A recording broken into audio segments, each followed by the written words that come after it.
Nouveau guide suprême iranien, Thierry Arnaud, ça n'est rien d'autre que le fils de Khamenei qui a été tué dans le cadre de cette intervention américano-israélienne. Oui, et Il est là sur l'image. symboliquement, c'est évidemment une annonce très forte. Alors, elle était attendue. C'est vraiment le signe le plus clair qu'on puisse donner que ce régime iranien est toujours là, d'une part, qui s'inscrit dans la continuité, d'autre part.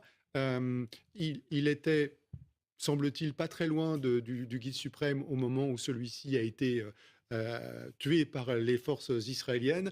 À ce moment-là, il aurait perdu sa femme, il aurait perdu l'un de ses enfants aussi, au moins. Il aurait été lui-même Blessé. légèrement blessé par ce bombardement israélien.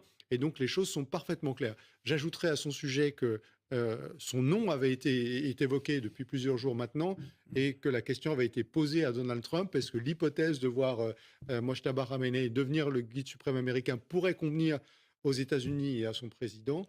C'est Axios, à nouveau, qui avait eu cet entretien avec Donald Trump.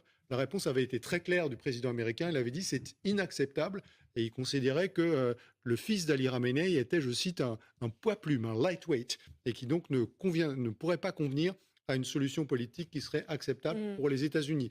Et par ailleurs, les Israéliens ont dit autre chose d'important aussi, c'est que à partir du moment où le nouveau guide suprême israélien serait nommé, il deviendrait pour les Israéliens une cible.